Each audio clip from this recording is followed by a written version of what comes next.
Today on Win TV, a community comes together for a purpose bigger than basketball. How pet ownership is more than giving the perfect present. And Wolverine takes Win TV on the ice. Win TV Live starts right now.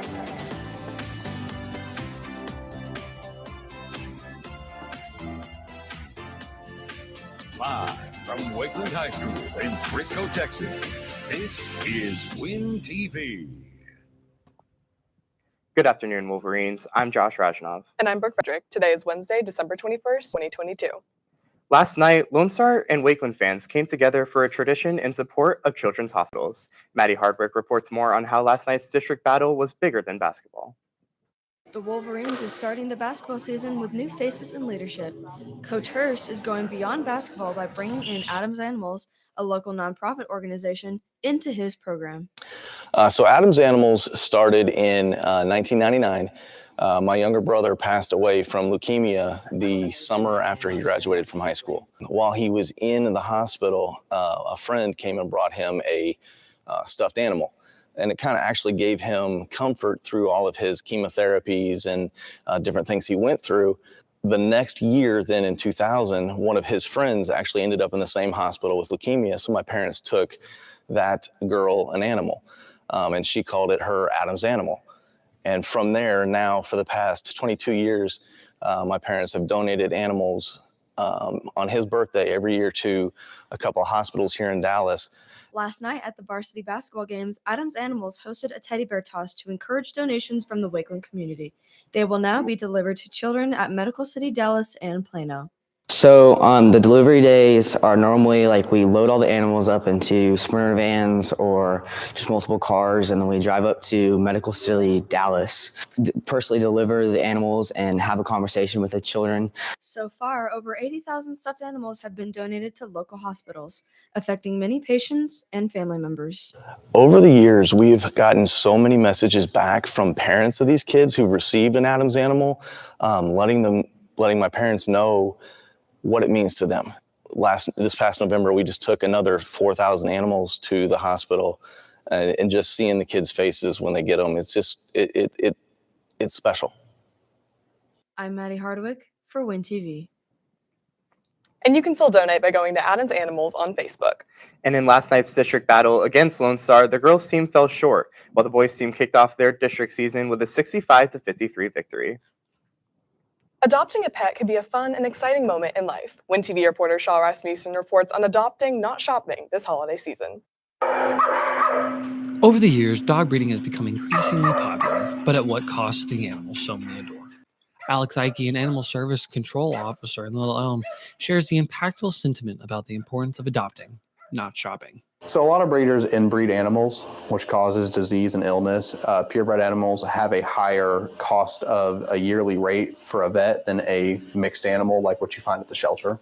So when you're buying from a breeder, you're essentially funding them to breed these animals poorly and take care of these animals poorly. So when you fund that, they're just going to keep funneling their money back into it, making money off of you and off of the animals without putting the time and the effort and the care into the animals.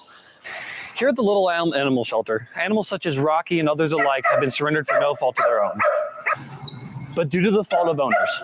Rocky here is a red heeler mix, meaning that he has a lot of energy and a lot of enthusiasm. Some owners aren't ready for that. Do your research, know what you're getting into with every breed and every mix.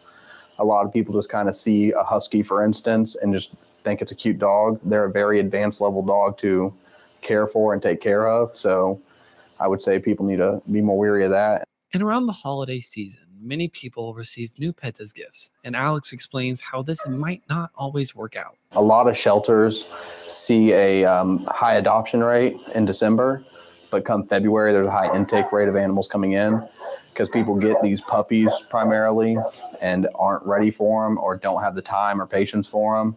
And while the process of getting them may be difficult, the time and patience required is what makes the animals as special as they can be. I'm Shaw Rasmussen for Win TV. Hot chocolate, presents, and ice skating all add to holiday cheer. Win TV reporter Nicole Wisdom takes Win TV on ice to highlight a Wakeland hockey player. Around the holidays, many people try their hand at ice skating, but not everybody can get the hang of it. To senior Preston Farr, skating is second nature and just one component of the game he loves most. So I started playing hockey when I was about 4 years old. I've been playing for about 12, 13 years now. I grew up in Arizona, and there's a learn to skate program, so my dad decided to sign me up.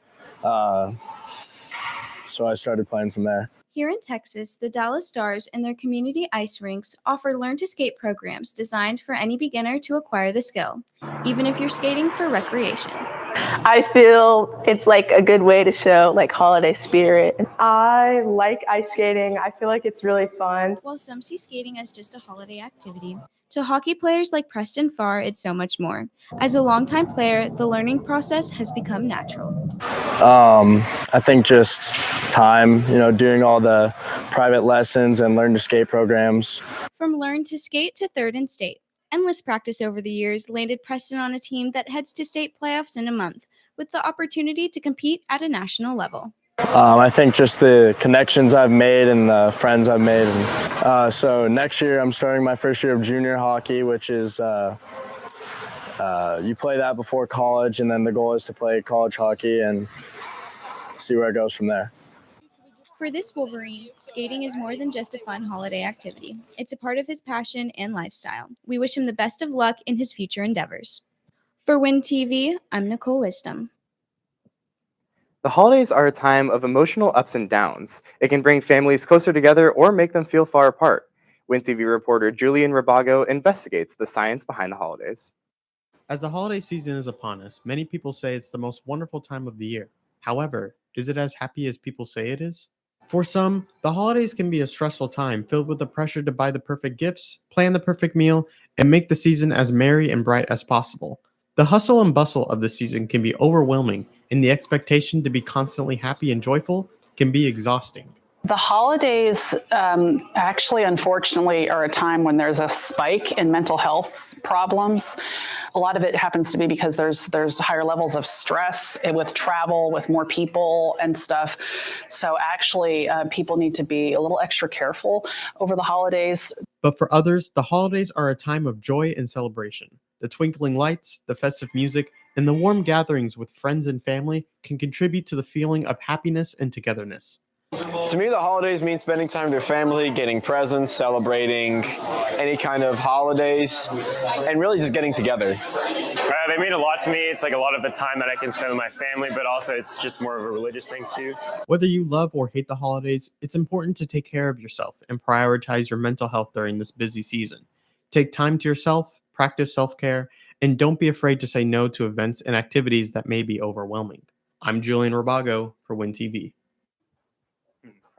If you're going out for any last-minute gifts this holiday season, be aware of your surroundings and learn safety tips from Win TV reporter Annabelle Mack.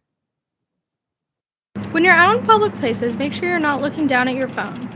Instead, be aware of your surroundings. It's also good to buddy up rather than walking alone. Lastly, have your keys ready to unlock the doors quickly. Get in the car and be sure to lock the doors behind you. Keep yourselves safe, Wolverines. I'm Annabelle Mack for Win TV.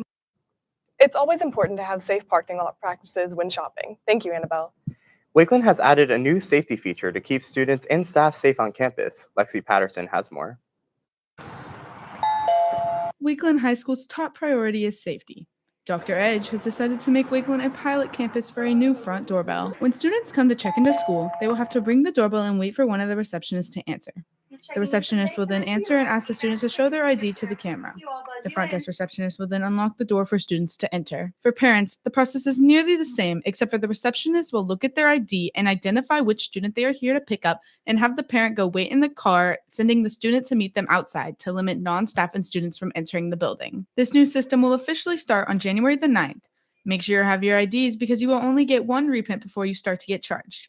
I'm Lexi Patterson for Win TV. Frisco ISD breaks ground on what will be the newest addition to the CTE Center. I report on this new expansion.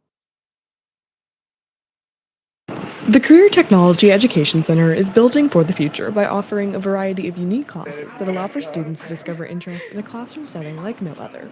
Wakeland senior Elliot Arrington gives insight on how the CTE Center has had a lasting impact on him. We learn like basic knife skills, stuff that you do in like a restaurant line, and then advanced culinary. Basically, we have a restaurant and we have like anyone can come in, it's open to the public, and we make like pasta, pizza, all this different stuff. We serve, we cook, we do everything. Because of Elliot's experience in advanced culinary, he was able to use his food handling certificate and industry references to land him a spot as a chef at Pizzeria Testa. This culinary class, they really put you in the exact environment you would be in a restaurant line. So I feel like they did a great job at that because there's no difference between this and my job. It's the exact same thing. The CTE Center is currently undergoing renovations to make space for future-ready classes, such as animal sciences for the upcoming 2023 school year, and a large building extension in 2024 will hold esports, artificial intelligence, and architecture, along with health and computer sciences. Just offering the different levels of classes and being able to accept more students over here, having more seats for students to take the classes that they want to take, opens up those opportunities. And I think students will be excited about the new pathways and the different classes that they'll get to take. The center holds endless opportunities for students who want to find their passion in any field. The new expansion will allow learners from across the district to build, bake, and make their future. I'm Brooke Frederick for WIN TV. With so much talent from the Wakeland swim and dive team, is the new rising class strong enough to win the boys a third straight title? Ben Miller reports on this year's swim team. Back-to-back gold medals isn't easy to do at any state contest, but could our Wakeland swim team go for 3? With the seniors of last year gone, many believe that the Wakeland swim team is done. But the team still hasn't given up. It's a lot, like winning back-to-back state titles. People don't think we can win a third one, but I really believe that we can. We put together an excellent group of guys this year. We've had to ask a lot of people to step up and swim events that they're not comfortable with. We've done an excellent job in doing that, and everyone's contributing meaningfully to the team, like whether it's dropping time or scoring points, or like I said earlier, like swimming events that they don't really want to swim, but in general just helps the team do better. Honestly, I think it's just carrying on the legacy that we've built here and the senior guys before me built of doing the best we can and showing the other teams, the other schools that we are the best, and that's why we swim. As the team continues to work hard, they know that it isn't just a sport, it's a family. We all come together, we work together, we do homework together, we eat together. It's just we live with this one group of people, and it's just great to have such an inclusion. We party together after meets, we win together, and everyone is just so close-knit. I could tell these guys anything, and I could trust them with anything. The sheer dedication the team has put into winning is immense, but having a family cheering you on every step of the way will certainly help. Make sure to wish your Wakeland swim athletes good luck this season. I'm Benjamin Miller for WIN TV. Wakeland swimming and diving will pick up after the break on January 10th in a meet against Jesuit before starting their state run on January 19th for a district competition. And a special face is back at Wakeland to conduct a show you won't want to miss. Emily Shandelbauer reports on the return of pit director for Shrek the Musical. A former Wolverine makes a special appearance. Still supporting the Wakeland Fine Arts Department, Mr. Jones makes a comeback after earning his master's degree in music performance at UNT to conduct the Shrek Orchestra Pit. When I was here at Wakeland a few years ago, I was one of the assistant band directors. I taught the third band, the concert band. I worked with the jazz bands, and then pretty traditionally did the pit orchestra every year. It's been a little odd coming back into the halls, but I think the coolest part has been that I'm getting to see those students that were freshmen when I left are now currently seniors. So seeing some of these students who were just little squirts when I got here actually have their things figured out has been really special. I'm super excited that Mr. Jones came back to direct the pit. It's a big full circle moment for me since I haven't been taught under him since freshman year. Just his love for music and his love to teach students really helped me keep my love for music. And since I haven't seen him in 3 years, it's super awesome to have him back. I'm looking forward to doing the shows and seeing how much joy it brings everyone else. Musicals are special because they bring together every aspect of arts we have. We've got the visual arts in the set building. We've got the physical arts and all the choreography. Of course, there's musical arts in not just the pit orchestra, but in the singing. There is just this coming together from all these corners of the fine arts wing that is really special and doesn't really get replicated anywhere else. Come see Mr. Jones and the Wolverine Pit Orchestra perform Shrek the Musical on January 13th through the 15th. I'm Emily Shandelbauer for WIN TV. You can watch Wakeland's production of Shrek the Musical on January 13th through the 15th. Follow our social media for updates and to stay in touch with what is going on at Wakeland. I'm Brooke Frederick. And I'm Josh Rajanav. This has been WinTV Live for December 21st. Stay forever orange and blue. And one more day till winter break, Wolverines. We will see you back in the new year.